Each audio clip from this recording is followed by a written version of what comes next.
ngomong-ngomong soal aset kripto, ini kan banyak banget ya proyek kripto di dalam platformnya. Tuh, ada yang namanya Bitcoin, Ethereum, banyak lah. Aku harus mulai dari mana ya, Tom?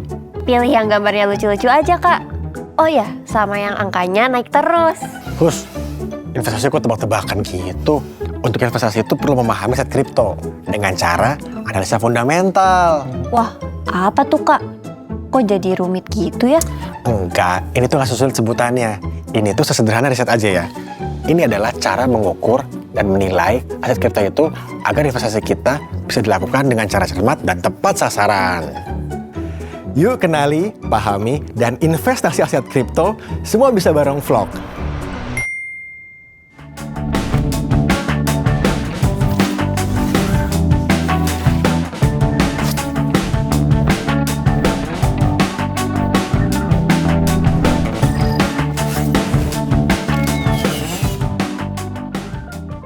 Bayangkan, kalian ingin bepergian dengan travel shuttle.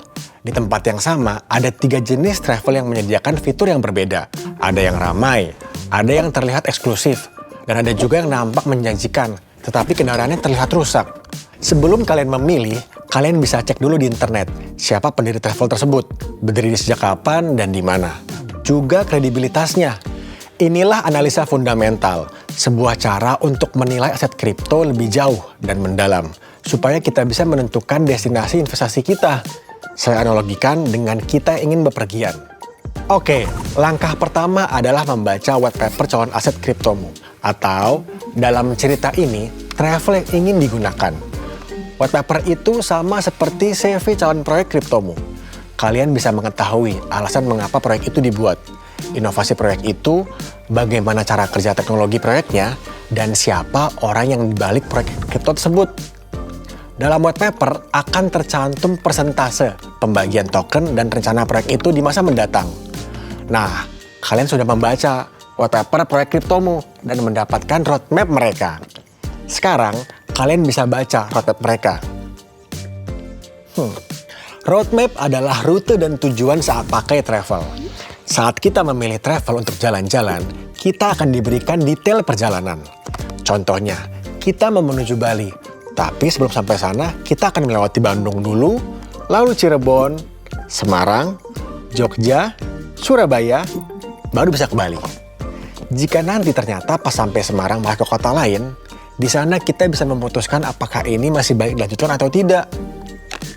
Ini ibarat ekosistem blockchain atau proyek kripto dalam jangka waktu tertentu. Biasanya antara 6 bulan hingga 5 tahun ke depan.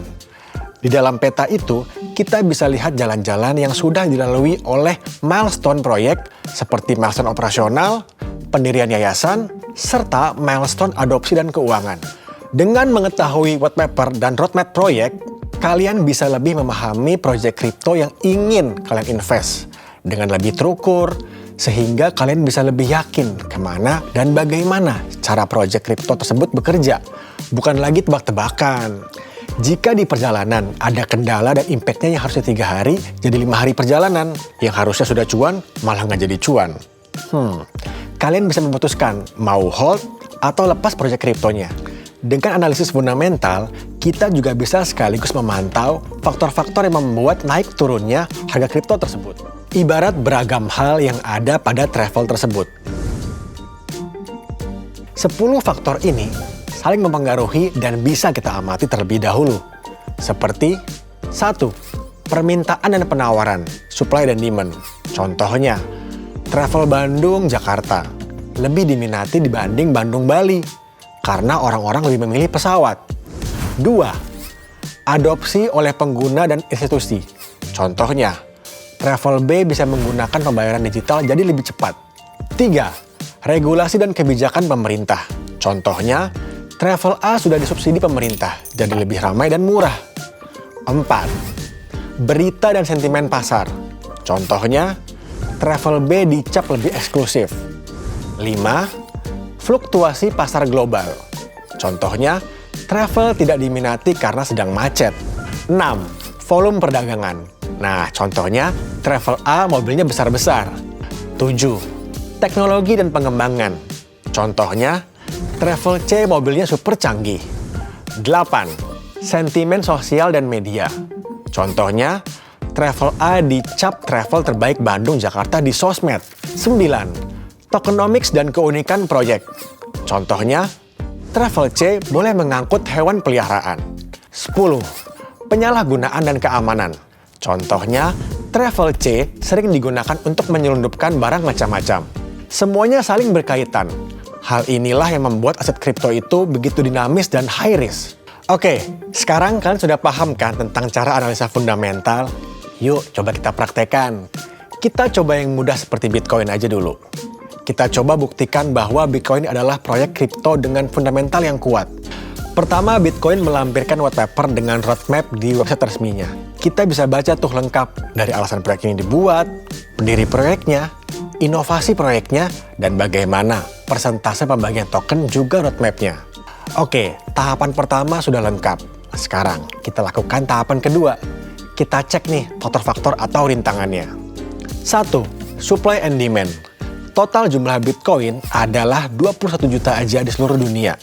Namun, demand-nya nambah terus, sehingga harganya cenderung naik sedangkan ketersediaannya tetap. 2. Fenomena harga Bitcoin yang hampir 1 dekade ini melonjak ke 3.000%. Terjadi berkat banyaknya negara-negara yang sudah meregulasi. 3. Pemerintah Indonesia sudah bilang, boleh investasi kripto, dan Bitcoin jadi legal dengan pengawasan hukum sehingga kini sudah diawasi institusi dan bisa diperdagangkan. Faktor 4 dan 5, Bitcoin beritanya sudah banyak diakui keberadaannya oleh perorangan dan institusi, bahkan di banyak negara sudah bisa ditransaksikan.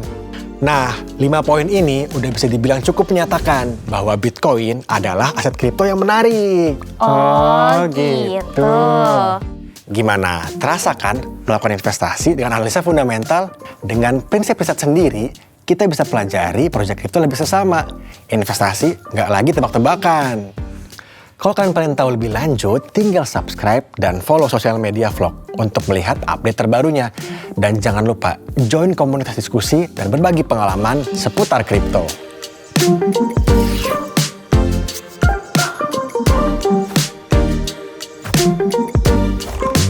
Gabung sekarang dan mulai investasi. Download aplikasi vlog di App Store dan Google Play Store.